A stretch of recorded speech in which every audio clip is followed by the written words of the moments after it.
On today's Money, a crash course on reverse mortgages. They can help guarantee you stay in your home, but they may not be for everyone.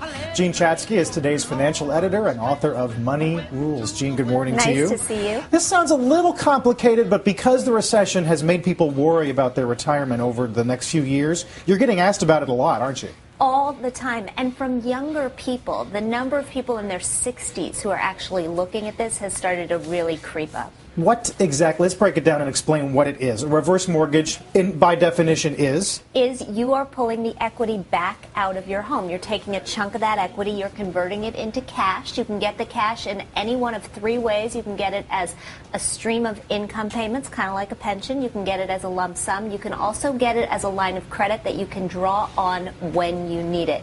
You have to be 62 years old to qualify. We should point that out. Yeah, some of the pros, obviously, you get that guaranteed source of income, so you don't need to worry as much, but then the ability to stay in your home over time. You get that, the ability to stay in your home over time. In fact, you can stay in your home until you die or until you've moved out for 12 months, at which point they have to, the bank has the right to get back the money.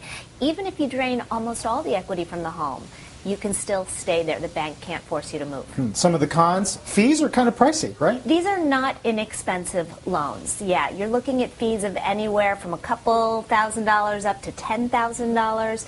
You also have to realize you can't get all the equity out of your home. You can get anywhere from about 60 to 80% of the value of your home.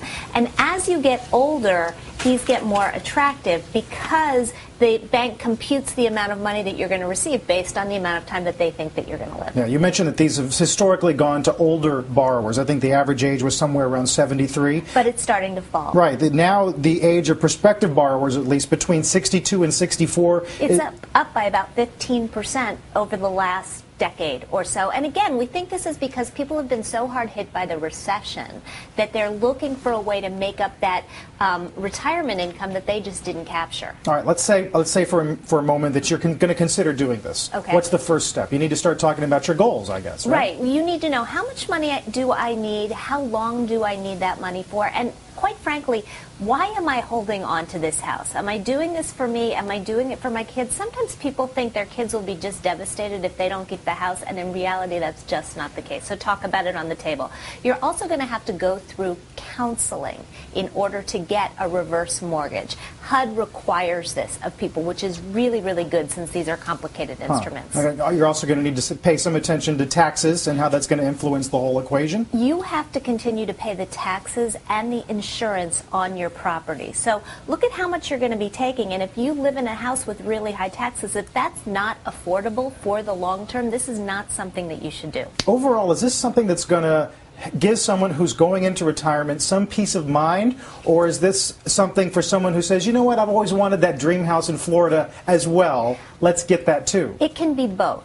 It can actually be both. If you've got a significant amount of assets, it can be the dream home in Florida. For most people, what we're starting to see is that the equity in your home really can be looked at as another portion of your retirement portfolio that you can access even after your income has dropped off the map. What if you already have an existing mortgage? If you already have one, you have to pay that back out of the proceeds before you start drawing on the equity. So you receive $200,000 from a reverse mortgage, you owe $100,000, you only get $100,000. And then finally, requirements on the income you have to have? No requirements on the income. That's the great thing. It allows people who don't have an income anymore to tap the equity of their home when they wouldn't ordinarily be able to refinance. Well, it's funny. We used to think of the home as the emergency way to get some cash, but we're going to be hearing about this for the next few years for sure. Absolutely, but pay attention to the details because it can get pricey. As always, Jean Chatzky, thanks so much. Sure.